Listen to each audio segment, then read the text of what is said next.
कुछ लोग होते हैं जिनके बारे में हम ऑलमोस्ट श्योर रहते हैं ये नहीं बदलेगा। वो सिंपल होते हैं, ग्राउंडेड होते हैं, जेन्युइन होते हैं और अगर उनके पास थोड़ा सा पावर आ भी जाए तो वो अच्छा ही बनेंगे।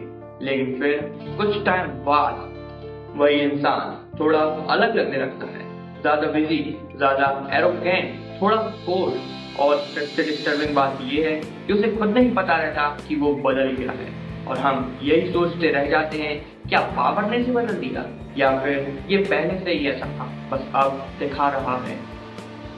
लेकिन शायद ये दोनों बातें इनकम्प्लीट हैं। प्रॉब्लम इतनी सिंपल नहीं है। पावर लोगों को करप्ट नहीं करती, पावर लोगों की आइडेंटिटी भी रिवील नहीं करती, पावर लोगों को रिकंस्ट्रक्ट करती है धीरे धीरे, बिना आवाज के।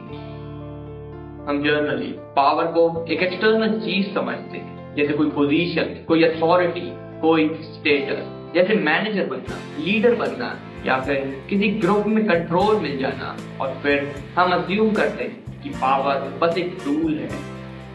अगर इंसान अच्छा है तो पावर का यूज भी अच्छा होगा, अगर इंसान खराब है तो पावर मिसयूज होगी। ये एक कंफर्टेबल बिलीफ है क्योंकि इसमें कंट्रोल का इल्यूजन है।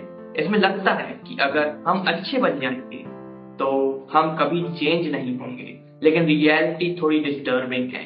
पावर एक टूल नहीं है, पावर एक एनवायरनमेंट है और एनवायरनमेंट हमेशा इंसान को शेप करता है, चाहे वो कितना भी सेल्फ अवेयर क्यों ना हो।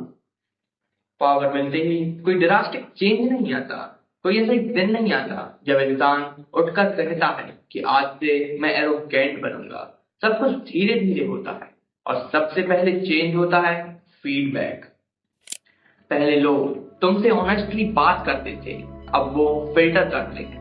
पहले तुम गलती करते थे तो लोग पॉइंट आउट करते थे, अब लोग हेजिटेट करते हैं क्योंकि अब तुम सिर्फ इंसान नहीं हो, तुम एक पोजीशन हो और पोजीशन को लोग चैलेंज नहीं करते।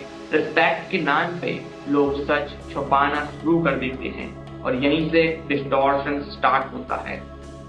जब तुम्हारे अराउंड लोग डिसएग्री करना कम कर देते हैं तो तुम्हें लगता है कि तुम ज्यादा सही हो गए, not because you have improve but because opposition कम हो गया है। तुम्हारे हर डिसीजन पे रेजिस्टेंस कम होता है और धीरे धीरे तुम्हारे अंदर एक साइलेंट बिलीफ डेवलप होता है, मैं यूजुअली सही होता हूँ। ये बिलीफ डेंजरस है क्योंकि ये कॉन्शियसली नहीं आता, ये फीडबैक के एब्सेंस से ग्रो होता है। और जब इंसान को लगने लगता है कि वो सही है तो वो सुनना कम कर देता है और जब सुनना कम हो जाता है तो समझना भी कम हो जाता है।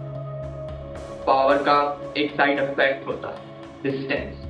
तुम और बाकी लोगों के बीच एक इनविजिबल गैप क्रिएट हो जाता है। पहले तुम सेम लेवल पर थे, सेम स्ट्रगल्स, सेम पर्सपेक्टिव, अब तुम थोड़ा ऊपर हो और ऊपर से चीजें अलग दिखती हैं, सिंपलर लगती है, कंट्रोल लगती है और सबसे इम्पोर्टेंट लेस इमोशनल लगती है। जिस प्रॉब्लम को कोई और डीपली फील कर रहा है वो तुम्हें लॉजिकल लगने लगती है क्योंकि तुम उस प्रॉब्लम के अंदर नहीं हो, तुम उसके ऊपर हो। और ये डिस्टेंस एम्पैथी को क्वाइटली रिड्यूस कर देता है विदाउट यू रियलाइजिंग इट। अब तक लग रहा था कि बात सिर्फ पावर की हो रही है, लेकिन ये पावर की बात नहीं है, ये बात है ह्यूमन सिस्टम की। पावर सिर्फ एक ट्रिगर है, एक्चुअल चेंज अंदर होता है। इंसान नेचुरली अपनी रियलिटी को सिंप्लीफाई करता है, कंट्रोल को मेंटेन करने के लिए, स्टेबिलिटी के लिए। और पावर एक ऐसी कंडीशन क्रिएट करती है जहां इंसान को लगता है कि उसके पास कंट्रोल है और जहां कंट्रोल का इल्यूजन स्ट्रांग होता है वहां इंसान कॉम्प्लेक्सिटी को इग्नोर करता है और लोग कॉम्प्लेक्स होते हैं। जब तुम्हारे पास पावर होती है तो तुम डिसीजंस लेते हो और हर डिसीजन के कॉन्सिक्वेंसेस भी होते हैं। लेकिन प्रॉब्लम ये है कि तुम उन कॉन्सिक्वेंसेस को डायरेक्टली फील नहीं करते, किसी और को फील होता है। तुम एक सिस्टम के थ्रू इम्पैक्ट क्रिएट करते हो और सिस्टम हमेशा डिले क्रिएट करता है। इसलिए तुम्हें लगता है कि तुम्हारा डिसीजन सही था क्योंकि इमीडिएट रेजिस्टेंस नहीं मिला, लेकिन लॉन्ग टर्म डैमेज तुम तक वापस नहीं आता। और ये डिस्कनेक्ट इंसान को इनसेंसिटिव नहीं बनाता, बस अनअवेयर बना देता है। पावर सिर्फ बिहेवियर नहीं बदलती, आइडेंटिटी भी चेंज करती है।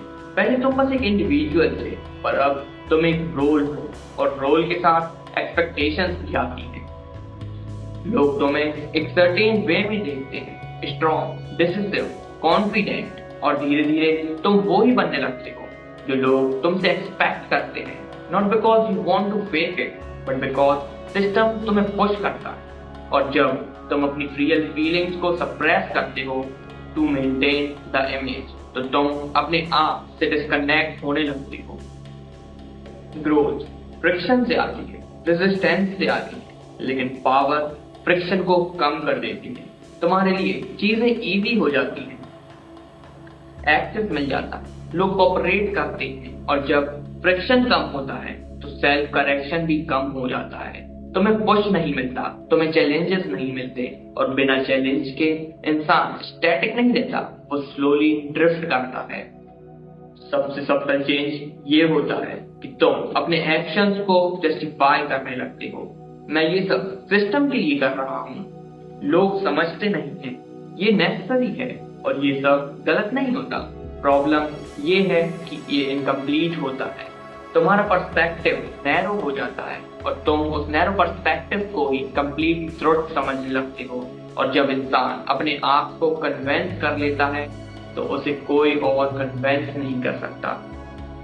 ये सब चेंजेस लाउड नहीं होते, कोई ऐसा मोमेंट नहीं होता जहां पर सब कुछ फ्लिप हो जाए। ये एक साइलेंट ड्रिफ्ट होती है। आज थोड़ी लेस लिसनिंग, कल थोड़ा लेस एम्पैथी, परसों मोर कंट्रोल, और कुछ टाइम बाद इंसान वो भी नहीं रहता जो वो पहले था, लेकिन उसे लगता है कि वो सेम है, क्योंकि चेंज उसकी अवेयरनेस के बाहर हुआ है। शायद तुम्हें लग रहा हो मैं ऐसा नहीं हूं, मैं कॉन्शियस हूं, मैं अवेयर नहीं, लेकिन ये प्रॉब्लम अवेयरनेस से ठीक नहीं होती, क्योंकि अवेयरनेस भी फीडबैक पे डिमांड करती है, और जब फीडबैक डिस्ट्रॉट हो जाता है तो अवेयरनेस भी डिस्ट्रॉट हो जाती है। और सच ये है, हर इंसान किसी ना किसी लेवल पे पावर होल्ड करता है, फैमिली में, फ्रेंड सर्कल में, रिलेशनशिप में, और हर जगह ये सेम पैटर्न प्ले होता है, बस स्केल छोटा होता है। आज के टाइम में पावर सिर्फ पोजीशन से नहीं आती, अटेंशन से आती है, इन्फ्लुएंस से आती है, वैलिडेशन से आती है।